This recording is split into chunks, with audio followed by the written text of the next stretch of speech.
I miss Africa. You know, I was in Africa. When was that? I think 3 months ago. But it was something I had to just sneak in and sneak out. That's why. Uh,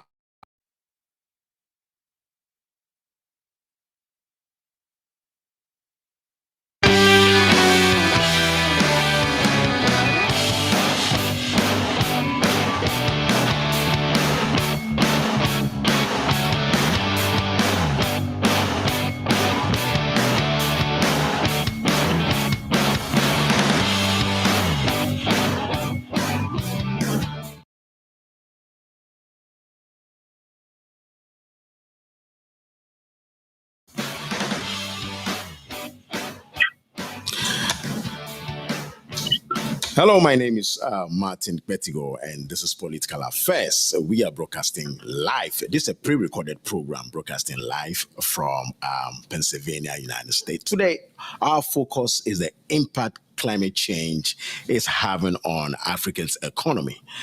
Climate change is a global concern affecting almost every part of the globe. But Africa appears to be the most affected considering its fragile economy. Livelihood are being destroyed, agriculture has been impacted, food prices are rising. So the question here is, will Africa make it? Joining me for this important conversation from Accra, Ghana is Miss Ruth Jokoto. She is a climate change advocate, and I'm so excited to have her on the program this evening. I know it's almost 9 p.m. in Ghana, and it's almost around 4 p.m. over here. Madam Ruth, how are you? I'm doing good. How are you?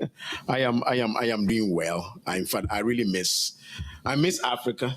You know, I was in Africa. When was that? I think 3 months ago. But it was something I had to just sneak in and sneak out. That's why none of our friends or none of our colleagues saw me. But Interesting. interesting. Today is about climate change, and then for the past week we have had a lot of heavy floods in South Africa. Libya was in the news last week, and sometimes some of us get so frightened. Tell us, how serious is this climate change impacting the continent? Well, thank you for having me. I want to say good things to all the viewers everywhere they are. Right. First of all, I will start by saying why the urgency in climate action, or why we need climate action urgently. Climate change is supposed to be a natural phenomenon. Right.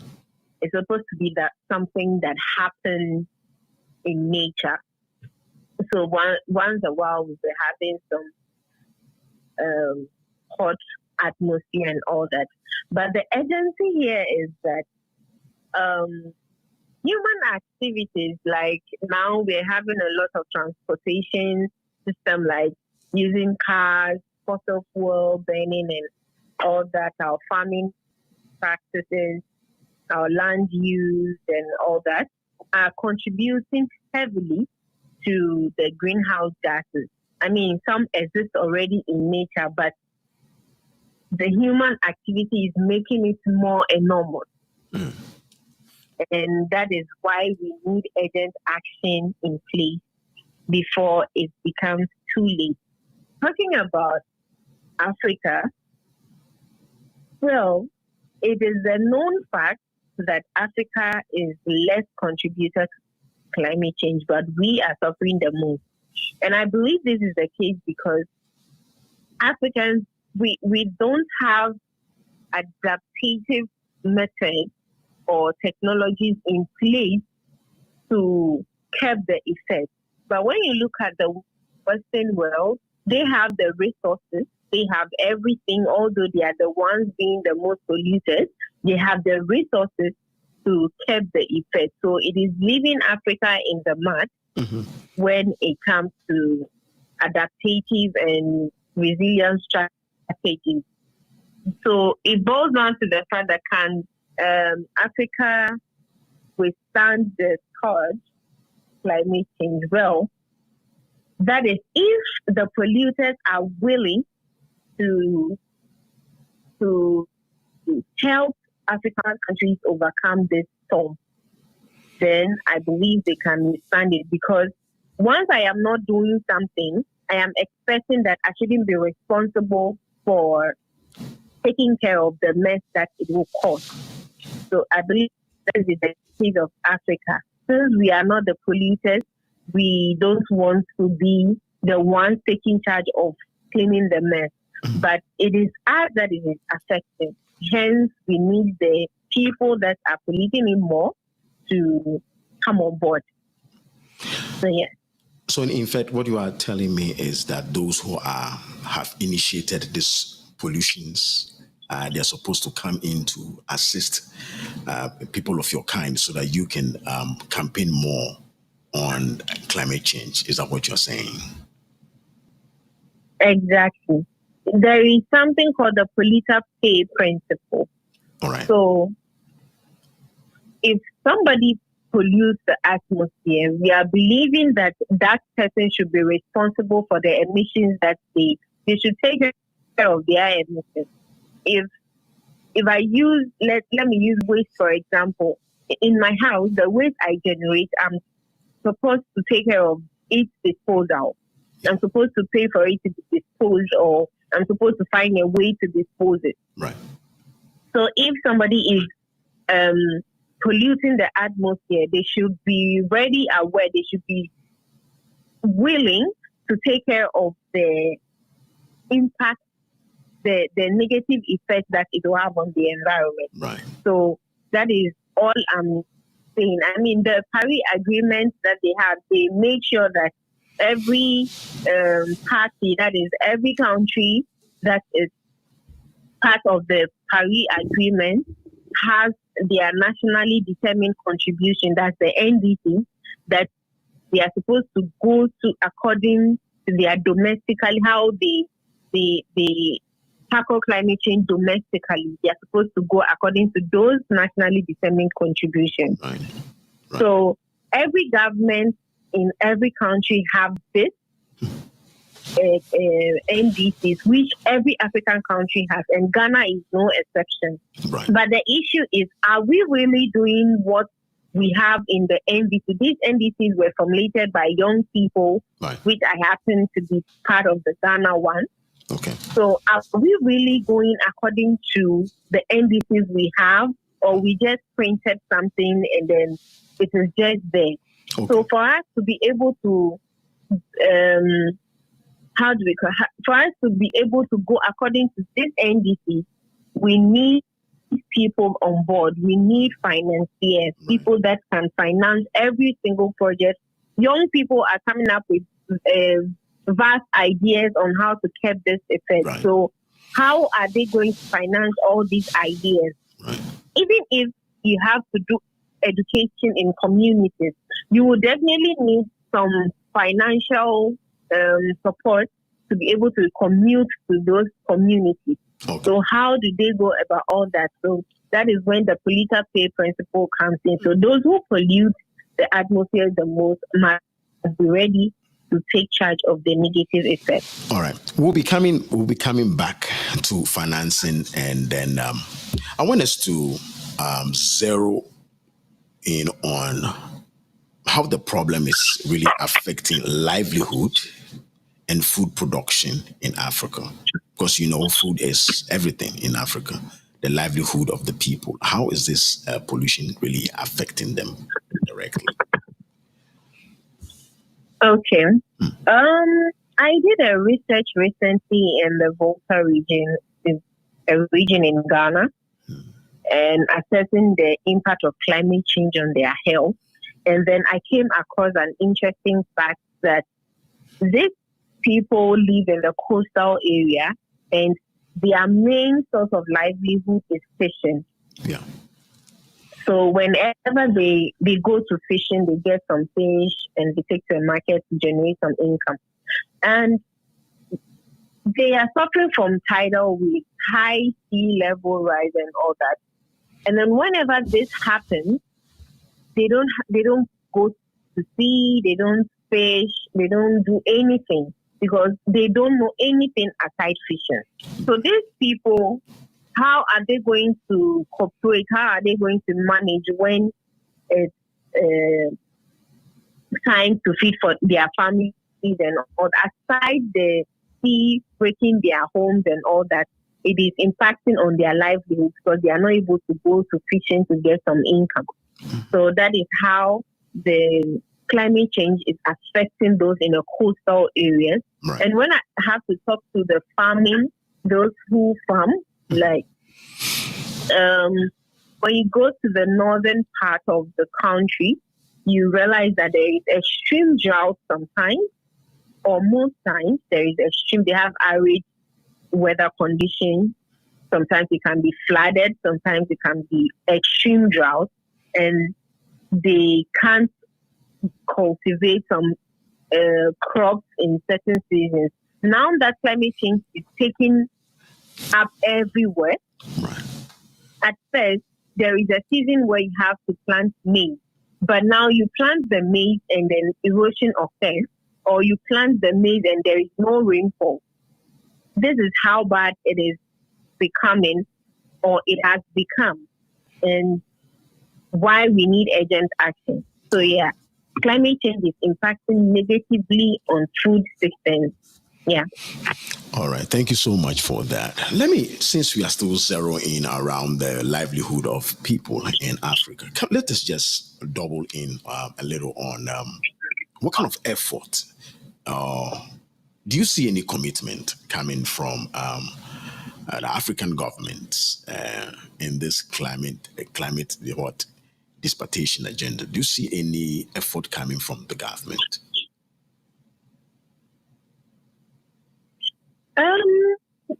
I wouldn't want to say government is not doing anything because, I mean, they have put in some measures like the tree planting and all that. I don't want to say it is just some eye service because trust me when I tell you that. Did you say tree planting? Is that what you said? Yes, tree planting. All right. Okay. So it is one of the measures that Ghana government has put in place to maybe avoid deforestation or increase reforestation, increase oxygen level. But we want to plant trees, but we are cutting down trees. This is the case of the Achimota forest, where part of it is being sold to people to develop it, to build their homes or build their companies and all that. And this is a forest reserve in Ghana. You claim you're a government that wants afforestation, but you are cutting down our forest reserves. They are using the Etiwa forest for Galamsey activities, or they are cutting some trees down for commercial purposes.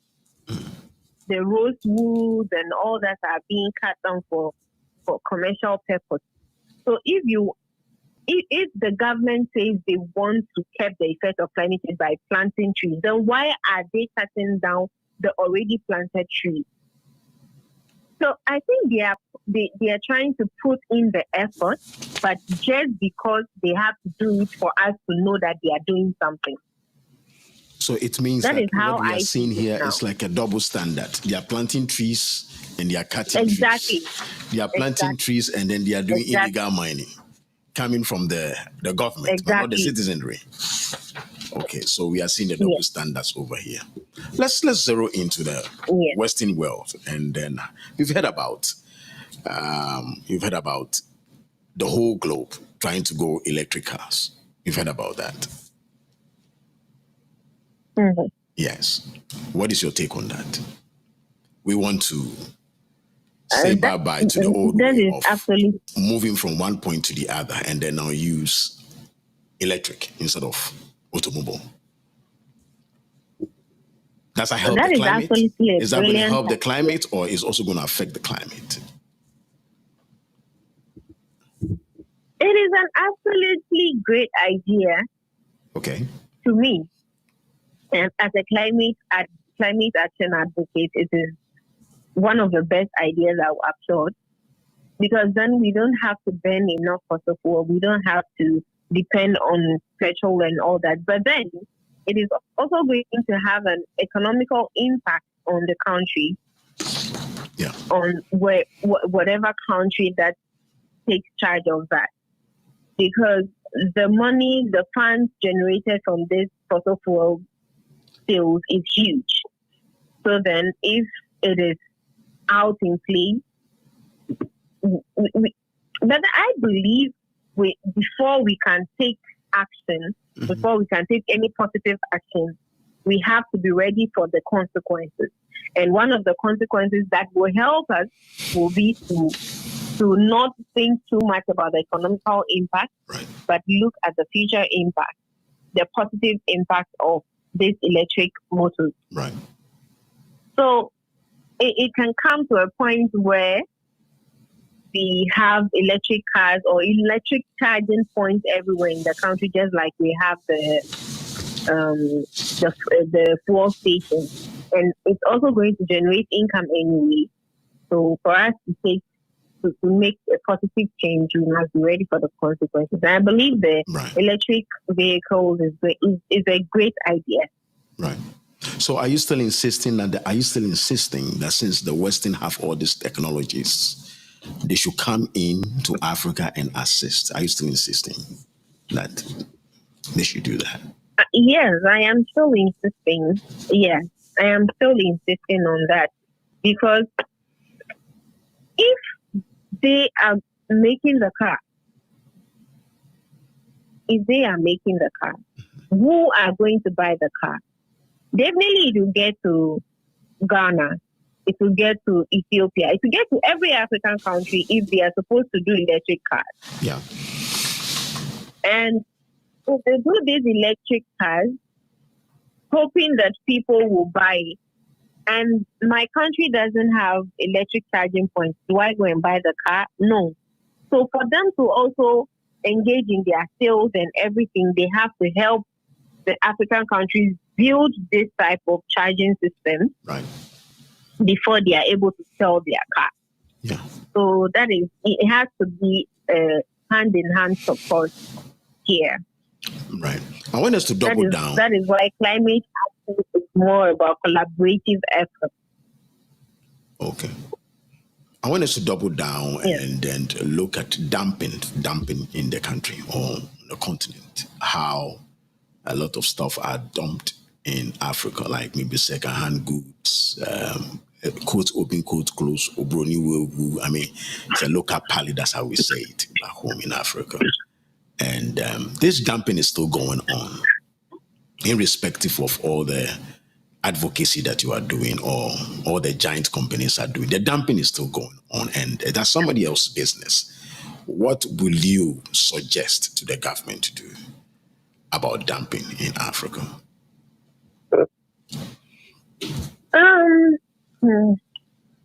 Dumping, this waste, I call it bola goods, because they are waste products in a country, but they become new products to a different country.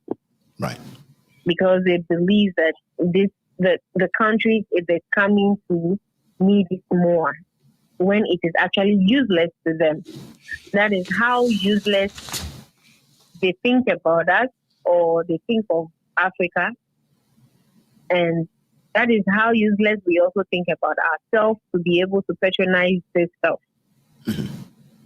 I mean, people go in to buy this with their hard-earned money. Yeah.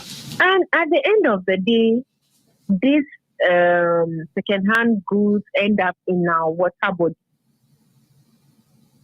It is is one of the leading causes of ocean pollution, where discarded garments and clothes are found in the sea, rivers, our water bodies in general. And then when they break down, they have this microplastic that pollute everywhere the water, and it affects marine life in general. Right. You see that fishermen have gone to sea, and sometimes what they get is this second-hand goods instead of fish. Every week we have truckloads of them in the country, but what is being done about it? I always say that it will be my greatest wish that African countries ban this second-hand goods. It will be my utmost pleasure that governments take initiative, African governments take initiatives or make policies to ban second-hand goods in Africa, because it is causing more harm than good. Right. If you say somebody cannot buy the new product, new clothes, or all that, and they need this second-hand, then why don't you just subsidize the prices? Why don't you bring down the prices of these new clothing so that everybody can afford it? Make it affordable for everybody, so you can ban the second-hand use. I believe it will be. Yeah. Wow, I think we are drifting in the business sector now. Because, for example, I know people go to China to buy goods at a very, very low price. And then those goods gets back to Africa, and the middlemen escalate the price. And so therefore people cannot afford it. So they have to go for this second-hand goods. Don't you think that might be the case? Yes, that is what I'm saying, that if we have a working Africa, we have a working country, nothing is impossible. We can actually rule our affairs without having to depend on this second-hand goods. Right. If a government is deliberate about making the country safe from this second-hand goods, they will definitely have plans. They will have put measures in place to make sure that it doesn't affect the individual. Or we know that there are some prices to state, like I said earlier on. So every positive change, there is a consequence, or there is a price to pay. So definitely some people will suffer for it. But let's look at the general positive impact. Right. Is the positive impact going to outweigh the negative impact? But if it does, then we'll take chances. But if we continue saying, oh, because some people are not going to be able to afford it, so we'll continue having it, it is also having the negative impact is worse. Right. Okay. It's outweighing the positive. So we just have to do something about it to ban it. Yeah. All right. Let's zero down to food.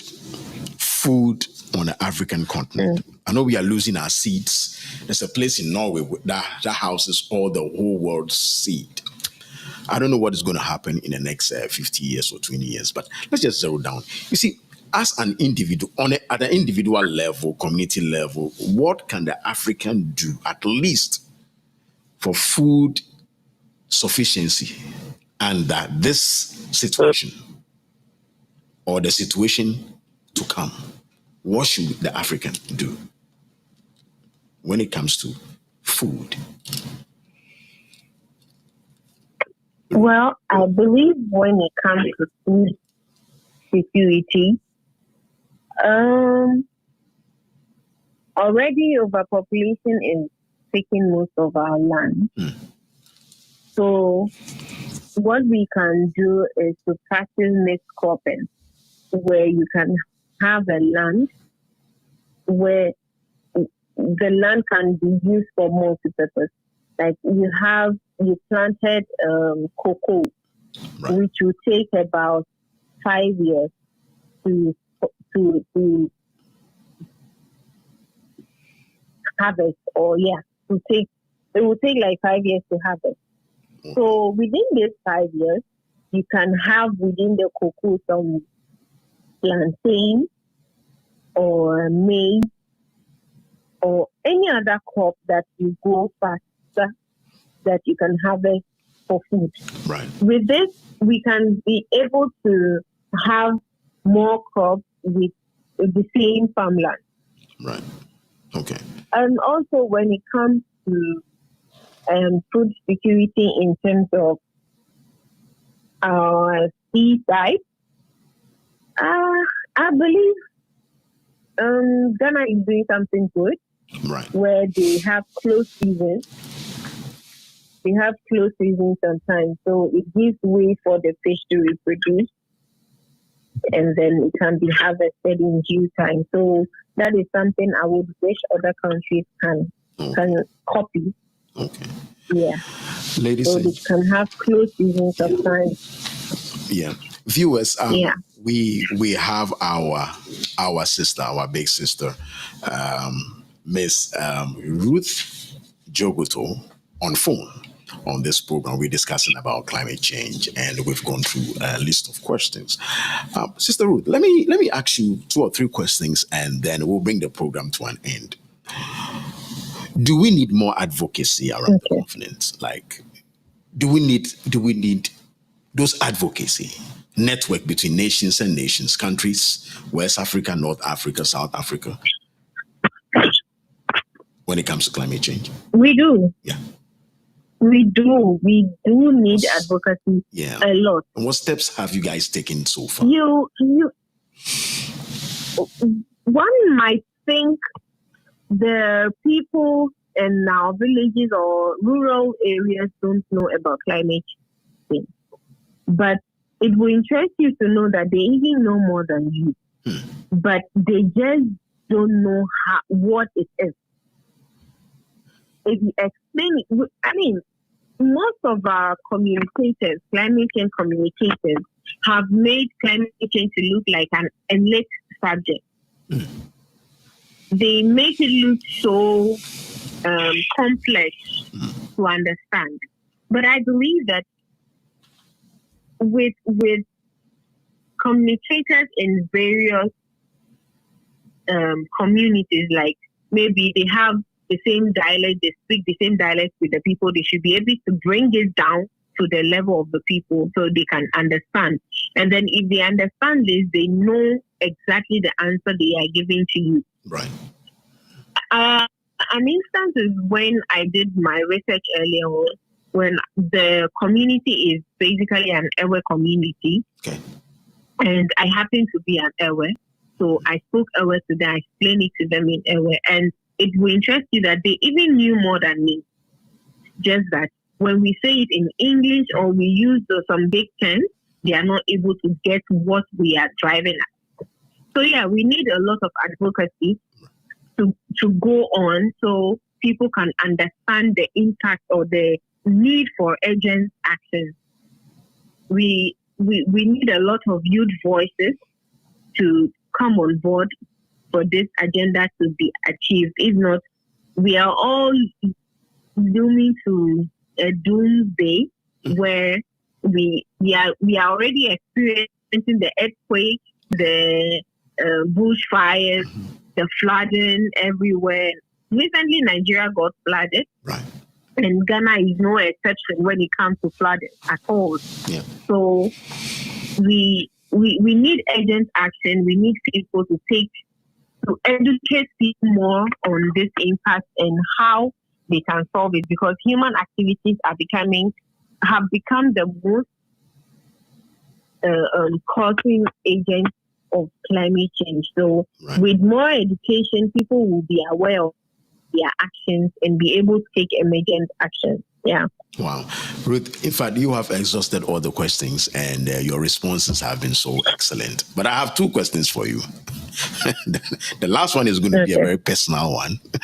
you know, I'm laughing. So the last question is going to be a personal one, but I'm going to give you one question, then I'll give you the last one. All right? Okay. All right. This is the last question, but this is not a personal question. The personal question will come afterwards. When it comes to the media, how well has the media contributed in promoting climate change? Do you see the media playing a role at all? No, not at all. At all. How come? I mean, this is the second time. I think this is the second time I'm on the panel speaking about climate change. Yes. So yeah, big up to you. You're doing a great job. But when it comes to the media in general, no. They are more concerned. I mean, from what I have seen so far, African media is more concerned of politics, everyday politics. You want to have this person to force this person to do that, so they can have some arguments in place and all that. So the media is in absolutely zero when it comes to climate change. And we even need more media people than activists. Right. Just activists. Because if you have somebody, let's say, that speaks in Ghana television right. on climate change, maybe there is a program every week or every, let's say every week on climate change where people have to tune in. Mm-hmm. That will go a long way. It will make a lot of people to watch. It will generate a lot of interest. But if only the activists have to use social media or whatever to do it, I mean, how many communities can an activist go in a day? Right. But this television station reach every part of the country in a day. So if this media people can come on board, it will be a great add to the call for action on climate change. All right. But when it comes right now, the media is doing absolutely nothing. Well, okay. I think I have been bruised within me. Okay, what I'm going to do, I'll call you. I'm going to call you. I'm sorry. After the show. We're going to be talking. At least, what we can do, Mosatus Media from here with my technical team, what we can do is that we will try as much as possible to always have you on this show once in a month. And not only have you on this show once in a month, but we'll try as much as possible to link you to other people who are also championing climate change, so that we can put two people or three people together, and then we'll see what happens. That I have promised you on that. I will speak to my producer about it. That would be we'll see what we can do. So just put it on your calendar. Once in every month, we're going to have you here. And then after that, we're going to link you to some advocacy members here, family members here who are also in the same trade from the United States. Okay, now the last question. This is a very personal one. Now, this is the last question, and that's a very personal one. I'm really waiting for the personal question. All right. Listen, why climate change? Why did you end up becoming a doctor, an engineer, a trade person working at the stock exchange, or becoming the president of Ghana, or in the military? Why climate change? What made you to take that route? Tell me the truth. What happened to you? Okay. Yes. Well, most people think I just woke up one day and decided to become a climate advocate, but that is not the case. It is a personal issue. I mean, just like you asked, it's very personal to me because I grew up in a community somewhere in Western region. Okay. It's called Shama. Shama. Yes. Shama has a sub-village. Yeah, sub-villages around it.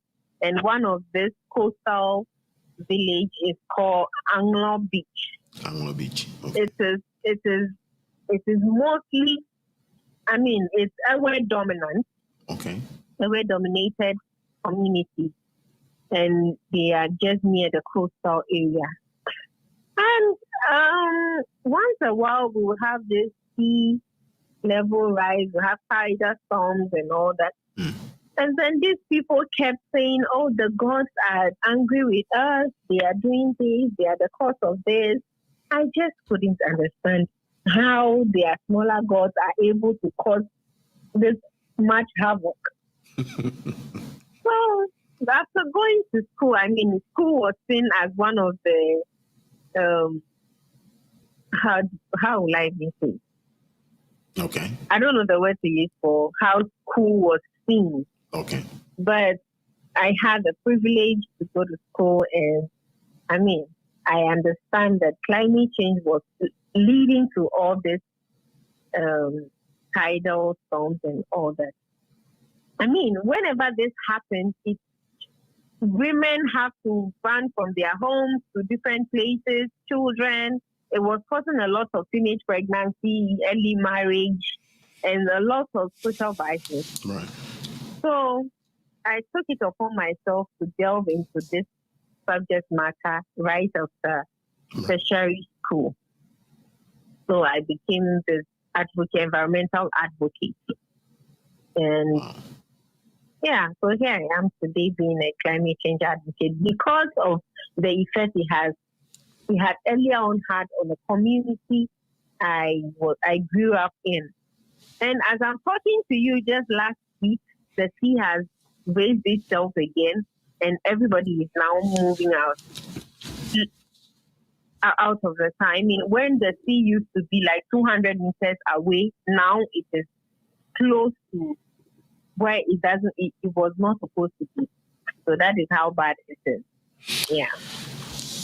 Thank you so much for answering that personal question. We are all touched, and I know I'll be seeing you again in this studio. Next time it's going to be live. I'm still talking to the technical team. Maybe at the end of this whole program, we are going to review what really happened.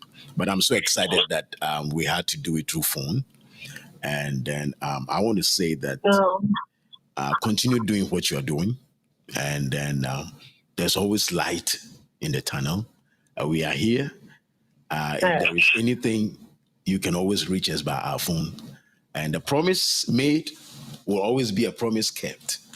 I have given you my word. All right. That you'll be here every month to talk about the climate.